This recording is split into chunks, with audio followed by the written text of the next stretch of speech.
Things Podcast.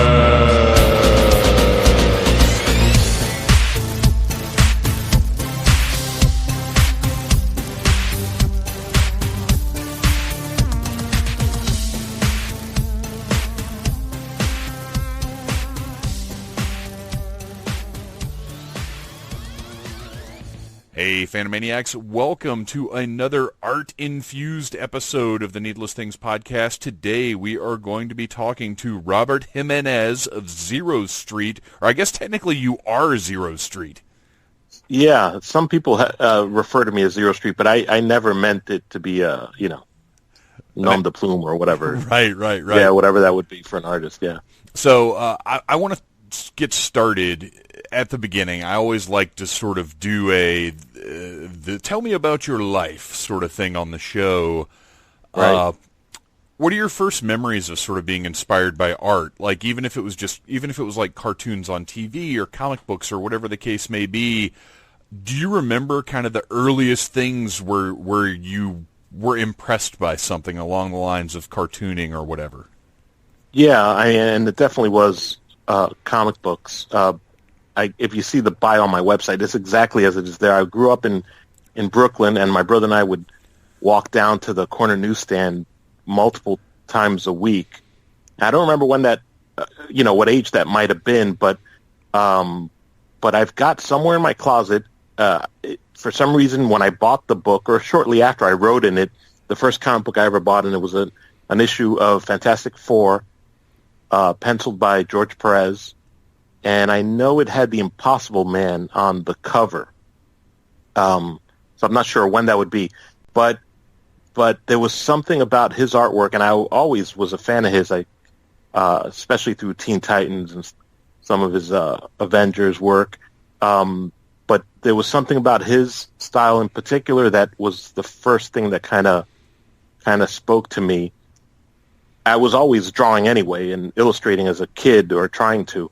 But definitely comics, and the probably the biggest thing I miss from living up there is just that thing of just being, at a corner newsstand and the racks of magazines and comics.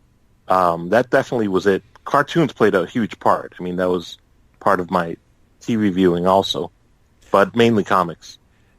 Yeah, I get so nostalgic thinking back to we'd go visit my grandparents at the beach, and that my first comics came off of one of those spinner racks. Yeah, and it wasn't a comic shop or anything. It was literally almost like a drugstore at the beach, or I guess a convenience store. Where was that? This is Wilmington, North Carolina. Oh. And, it was a place where you could go in and buy sunblock and flip-flops and ugly T-shirts and, various sundries that you might not have remembered to bring with you. But they always had one of those spinner racks by the counter of random, Marvel and DC stuff just in there. And that Uncanny X-Men was the first comic I bought with my own money. And I miss that. I miss that sort of, like, just buying something because you look at the cover and it's cool and it's interesting. Right, and you're discovering it kind of for the first time. Yeah, and I think a lot of that, though, is because we were kids finding that stuff. Sure. I think that makes a big difference in the discovery process. Yeah, and it definitely imbues it with a certain nostalgia that very few other things are going to, feel that way in your life, and partly because of your youth. But yeah, we had a store a couple blocks down that sold egg creams. It was like a little drugstore, kind of like you say. It had a counter, probably like the last holdouts from what you might have seen in an old sitcom, like on Lucy or something, when they went down to the drugstore and got lunch at the counter. Yeah. There was one of those, and I would go and get chocolate egg creams, and it had far fewer than what the newsstand had, but it had the spinner rack, and I would frequently go there just to see what was new, It was a big part of our childhood. Yeah, that and discovery, and you mentioned the nostalgia, and I think that's the key of it is, when you're younger, but, up until probably 18, 20, somewhere around there, like, everything is new. Yeah. And there's a certain magic with discovering those new things, and as you get older, you start to see patterns, and you start to see, okay, well, this is like this, and it's just a factor of aging. Is nothing is quite as special, or it takes a lot for something to be as special. Yeah, and it may be as special, but it just doesn't quite have that feeling, which is what you say, just that, the innocence and that time of your life where you're discovering something. Yeah, things just don't get their hooks into you the same way. No, not at all. So when you started drawing on your own, what were you trying to sort of ape styles, or were there specific characters you enjoyed drawing, or what were your goals early on? Yeah, no, I definitely remember just having comic books open and trying to draw stuff, and it was often Batman. Batman was just at, in the, I don't know what that would have been, the mid-'70s when I was really getting into all that stuff. He was just everywhere. The Batman TV show was in constant syndication, and my parents would buy us, bed sheets or whatever. So Batman was always one of my favorites, and always, I would say 90% of what I tried to draw growing up. And it was always superheroes. It really didn't move away from that for quite a long time. Superheroes in one form or another. And those are, I think that's where a lot of people, even though we grew up with, maybe Flintstone, Scooby-Doo, the cartoons like that, there's something about that superhero image of Batman, Spider-Man, like you said, Fantastic Four. There's something dynamic about that, and you just want to get it on paper yourself for some reason. Yes, definitely, especially a young boy. That was just the most special thing, and to try to create it, probably not often succeeding, but I think everybody loves to draw as a kid, but then just as you grow older, sure, a lot of people just leave it, and it just doesn't become a big part of their lives. And then a few people, artists, visual artists, or whatever, just continue on it. So yeah, it was just a really important and seemed like probably the most prevalent thing you would find with your friends or whoever drew was superheroes. Yeah, I was definitely one of the ones who, I wouldn't say I left it behind, but I didn't pursue it seriously ever, because I never, up through high school, I was constantly drawing, always, superheroes, cartoon characters, whatever, everything, and it was a great way to express myself. It was a great, just a thing to do. I feel like being productive in any way creatively is good. And that was definitely it was better than sitting around watching TV, which, don't get me wrong, I did plenty of that too. So did I, for sure. Yeah. So you mentioned cartoons as well. What were some sort of cartoon inspirations that you had growing up? Cartoons, actually, I think the ones that probably one of the ones I think of most often, and I was kind of entering at, maybe I was in mid-teen or something like that, and just not watching a lot of cartoons. I always have fond memories of the Dungeons and Dragons cartoon. Oh yeah. What I don't even know what year that had to be, like 82 or something. 82 or 3, right around there. Yeah, but when I was younger, definitely all the Hanna-Barbera stuff, the Tom and Jerry. I love stuff like the Impossibles and things like that. Is that right? The Impossibles? That was the one with the Springman, and can't even remember their names. Yeah. Frankenstein Jr., that kind of stuff when I was young. Yeah, was pretty special. Speed Racer. And what's so funny is there were so many of those Hanna-Barbera cartoons, the little, the little shorts that would be ongoing, and they'd feel, because they would always show them in blocks with other cartoons, like you'd see, Speed Buggy, and then you'd see Jabberjaw or whatever. Yeah, and then didn't they have the Wacky Races or something like that, where all the characters were represented, and that was fun. That was a big part of my viewing. And it's funny because that was, back in the day, seeing all the characters from the different cartoons together in they had the Wacky Races and the Laugh Olympics. Oh yeah, that's right. Were the ones where they'd have all the Hanna-Barbera characters together. Yeah, that was fun. And also around that time, a pretty well-known station in New York, WPIX Channel 11, my Saturday and Sundays were Abbott and Costello movies, B monster movies, Marx Brothers, all that stuff. As I started getting a bit older, definitely played a part in just shaping what I drew, and monsters came into the mix, and that was all. TV was a big part of it for sure in my preteen and post-teen years, I think. When did the Tiki Art style sort of start to present itself to you? That was probably, let me see, I go by my youngest daughters. I think that was probably about 11 years ago or so, when I started being more active on social media. And when I first discovered Twitter, I used it, I still primarily do, just to follow artists. That was my thing. And I think that's probably a bulk of who I follow are artists. And there was an artist who did he had a one-man show, and it was just Easter Island Moai heads, mashups with different pop culture things. So, like, one of the Moais might have had a Batman cowl on him, things like that. And I had never thought of Tiki much up until that point. I liked something about the Moai's face, and I started drawing it, and that's kind of where it took off. I discovered a community on a forum called Tiki Central, which is still pretty active, although I think a lot of that has moved to Facebook. But that just came from there, and looking through all the various artists in that culture, it just inspired me, and actually is really what got me to painting, because up until that point it was just illustration, pen and ink, maybe a little splash of color here and there with some watercolor or Prismacolor pencil. But that Tiki's really what made me want to try to paint with acrylics, And subsequently I've been moving into gouache and oil, but that was a big inspiration for me.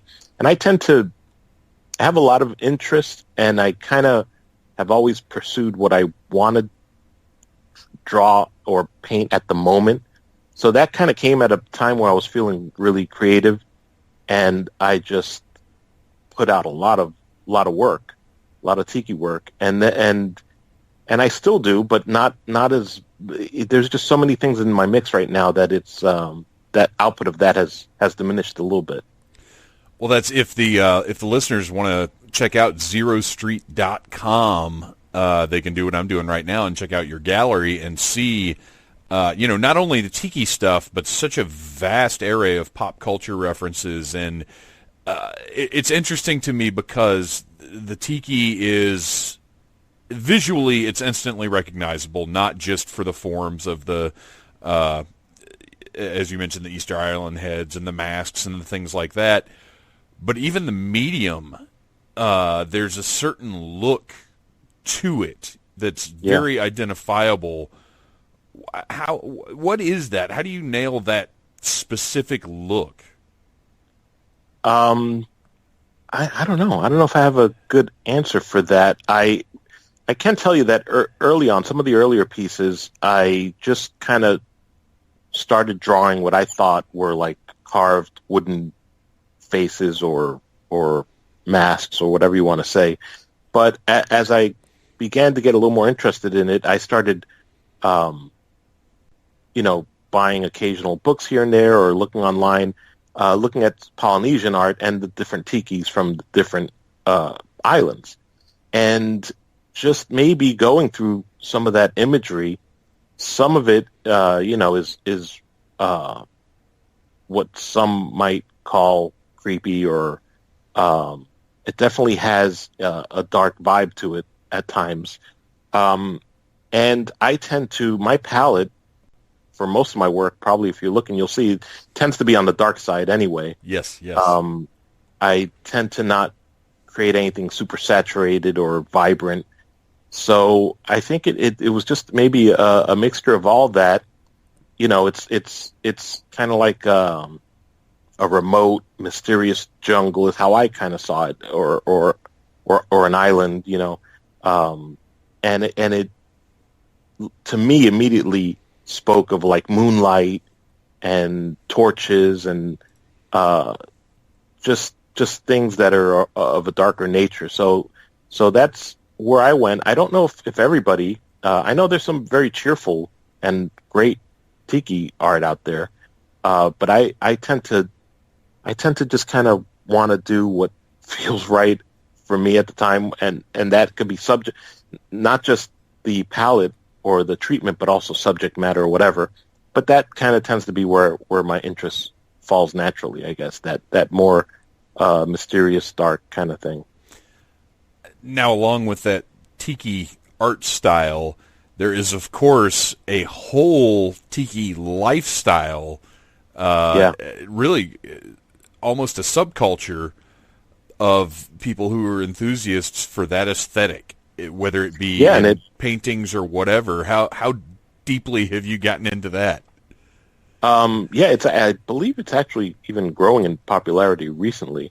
But unfortunately, I just, I enjoy it. I have near me the Maikai. I don't know if you've heard of it. It's one of the oldest tiki restaurants around, and here in Fort Lauderdale. It's been around since I think 1956. Oh wow! And partly because of that, we have a great tiki event here every year called the Hukilau, which I vend at. I haven't ventured out. There are other shows, and it's just a combination of my job and the family life and everything. It's made it hard for me to try to visit those. And as a matter of fact, Tiki Oasis just wrapped up in San Diego. That's the largest event. And I've been wanting to do that. Otto and Baby Doe, they run that event, and they're always great, and they've invited me. I participate in the art show. I ship out, a painting every year, but I've yet to do that show. So in terms of your question of it, me and my family go to Maikai a couple times a year. I'm at the Hukilau for a weekend. And really, aside from that, I can't say I'm immersed in that culture. I'd love to have a little tiki space in my house. I don't quite have it yet. I have a few little things in my studio. But I would love to eventually have a nice space, maybe in our yard or something. And be, have that be a little bit more of a part of my life. Well, but now it's yeah. I think once you're an adult, that's kind of how those things go, though, is like you do find something. Sure. Oh, this is cool. I'd like to have a Tiki Bar, or maybe do some kind of area in the back, or whatever the case may be. And it's, we'll do this a little bit at a time. Oh, for sure. Yeah. No, I've been dreaming of a space in the yard, and I see some people have these amazing home Tiki Bars that are just the most beautiful thing, and you just would love to have a space like that in your house. But yeah, it's not always feasible. Yeah, that's some friends of mine recently, a couple years ago, redid their whole entire basement area and built it. It's not just a Tiki Bar, but a whole environment down there. Oh yeah, and it's beautiful. It's wonderful, and I look at it and I think, someday. Yeah, would be nice. But we've got the Maikai. If you're ever in South Florida, you really need to. It's absolutely magical to walk in there. It really is. So we have that, and like I said, we go there a couple times a year, and it's always a good time. Well, as you said, your interests range much further and wider than just the Tiki style. And one of the things I wanted to be sure and talk about today is the Kickstarter you've got going on right now for your Fearsome Weirdos trading card set, which is possibly a parallel genre, I'd say, because very often Tiki and horror seem to go kind of hand in hand. Or at least to some enthusiasts they do. Right, yeah, and a lot of different genres seem to intersect with it. Some people take to it better than others. But yeah, there's definitely, there's something about the Tiki art that lends itself to that interpretation. A lot of people like to, Elvis and monsters or or even science fiction themes or aliens, and I've seen all sorts of stuff. I mean, there's a reason they're selling tiki mugs of the Universal monsters and Freddy Krueger and Pinhead now. Star Wars and all that, yeah. Right. Definitely. So tell me a little bit about Fearsome Weirdos and where this concept came from and your history with Kickstarter, actually. Okay. Well, my Kickstarter history is, this would be my fourth Kickstarter. It's a thing that I kind of felt I wanted to do from my first time ever hearing about Kickstarter and following campaigns and backing a number of them, and where ideas for Kickstarters came from, I honestly don't know if I can really say, but ideas kind of seem to come to me abruptly. And my first one, I love old pulp, like the Shadow magazines and stuff like that. And I just had one day, I don't even know how it came about, the notion of just creating like a faux pulp publication from cover to cover. So typically I just kind of start working on these things on my own. I just kind of get an idea and want to work on it, not really knowing where it's going to end up. But as the book was coming together, it just seemed like a perfect thing to me for a Kickstarter. So I definitely did research. There are countless blogs out there, people, documenting their experience on, with their Kickstarter campaigns. And I just continued to look into it, following, as I said, many campaigns, and tried to create something that had elements of some of the more successful ones I've seen. So I launched that first Kickstarter. The book, I called the book Strangewise, and the issue was number 9. I just tried to create this whole thing where it just felt like it was a magazine that existed. And actually, I did get requests, people ask me how they can get issues 1 through 8, which never existed. Yeah, I even got a few writers and artists writing me asking for submission guidelines. So I think it was a little successful in that. I did a fake letter column. I wrote all the letters and the responses from the editor. I did fake ads, a fake fan club, just all sorts of things. And I wrote a couple stories and put it together, and it funded on the first day, which was nice. And then after that, every year, every summer, for some reason, I seem to do one. And I honestly, I'm honest when I say I don't kind of pre-plan it. I just sit. I'm always sitting, sketching or drawing or writing down some ideas, and it just kind of becomes the next thing. And that's what happened with Fearsome Weirdos. It's I had been drawing them for about 2 years now, and then one day I just realized, I've got a handful of them already. This can be something. I didn't even know it'd be a trading card set at that point. But as it develops, then my brain just kind of tells me, well, this will be the Kickstarter. And it just kind of naturally evolves into it. I think there's some projects that just kind of speak to a Kickstarter kind of thing. And so once I've got most of the work done, then I begin to work on the Kickstarter, which in and of itself is a lot of work. You want to have a nice animation. You want to set your rewards up. You want to calculate.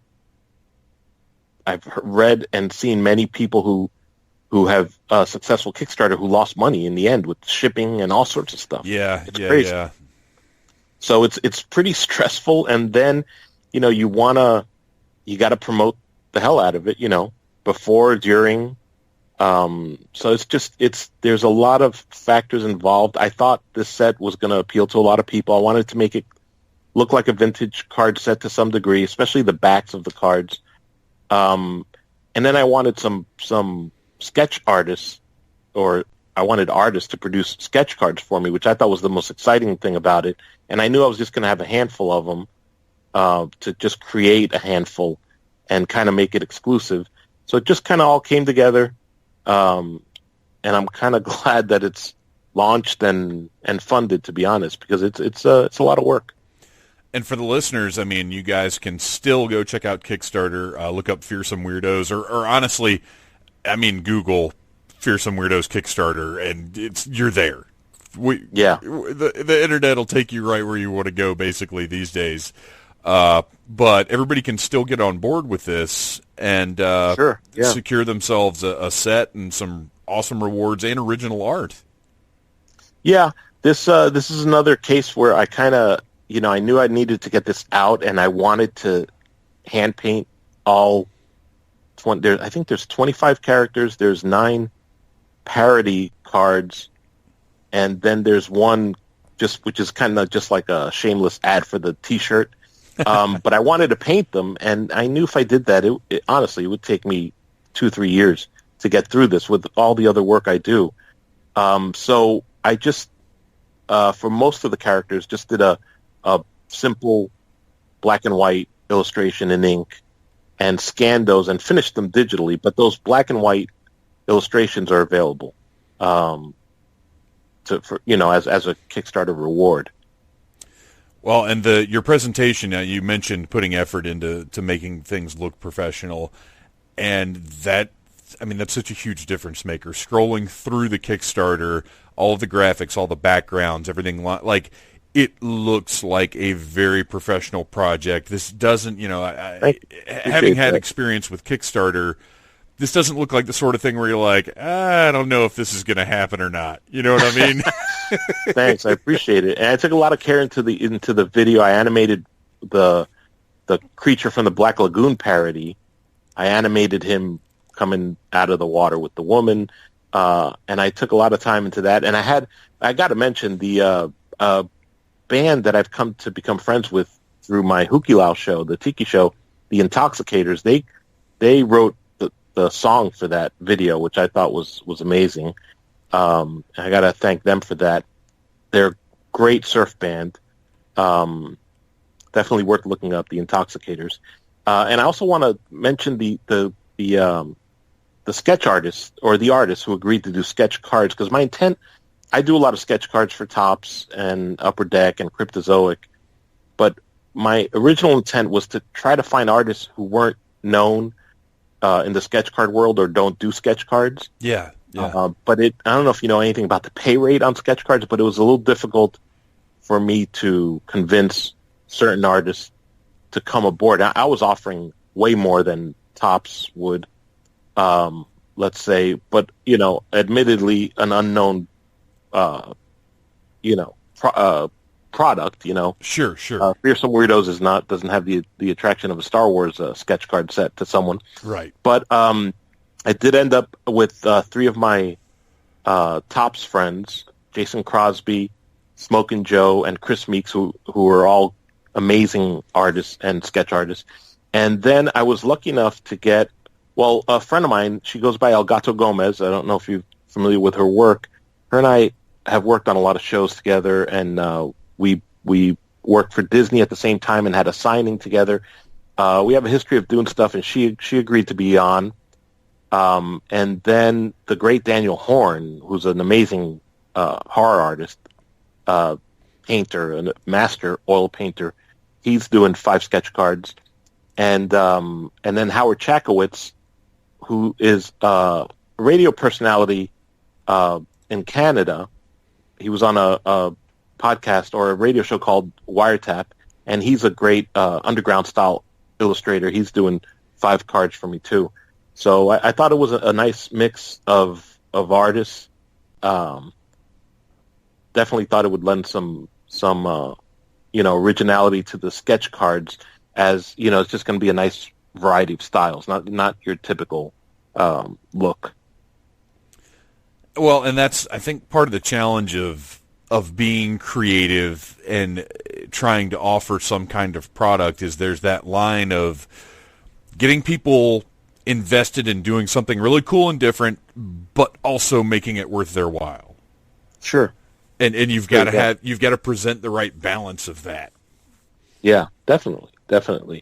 And in terms of the Kickstarter, again, the rewards, the way Kickstarter's set up, they tell you all the time that this isn't like they don't want it to be a store, right, where you just go and order and buy stuff. So yeah, you definitely want to come up with a few interesting twists. Like for example, I'm collecting all the cards into a 6x9 trade paperback and stuff like that. Definitely, you like to mix it up.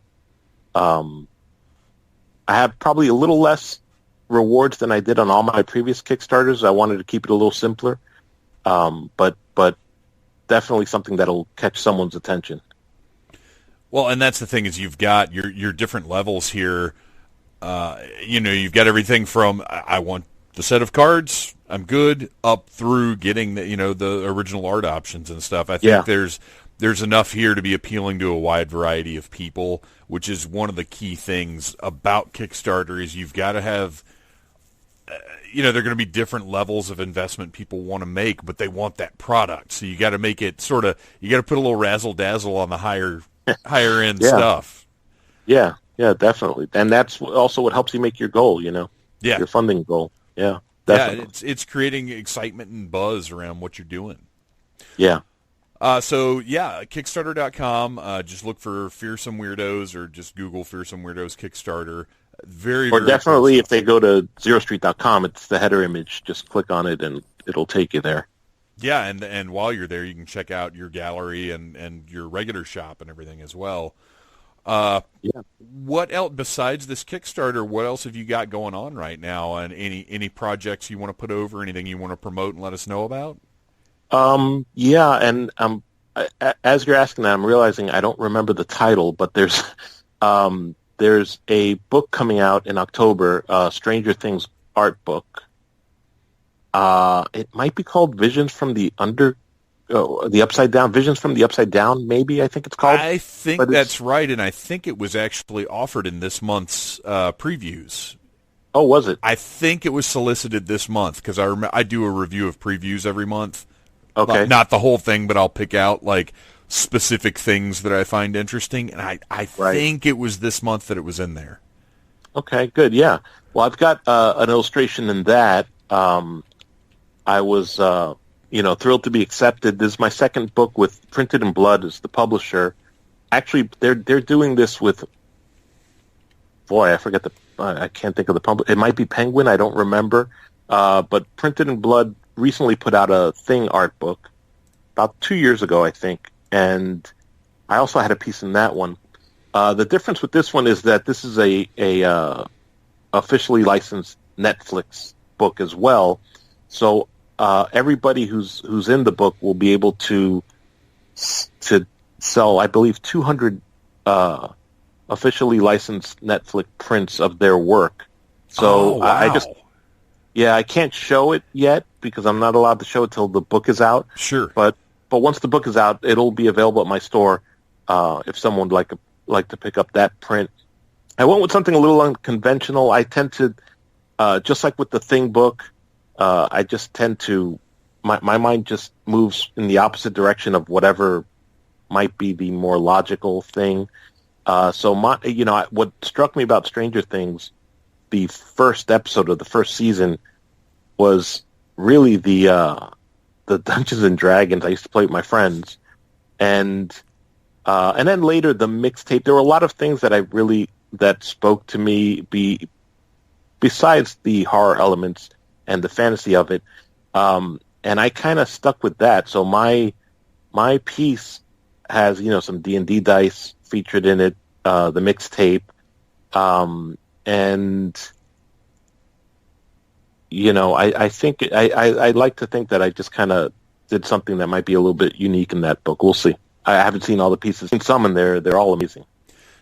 The title I just found it. It's Visions from the Upside Down, Stranger Things art book. Okay, yeah, and it comes out on October. This October. We'll leave it on. October 15th. Okay, all right, there you go. October 15th. So I'm going to tell my wife to make a note of that because that is our wedding anniversary, and that's what I want. Oh, is it? Wow. Wow, it's a few days after ours. Oh, very cool. Well, October, that's a pretty cool time to plan the wedding. It is. It is, definitely, yeah. Anything else coming up you want to let us know about?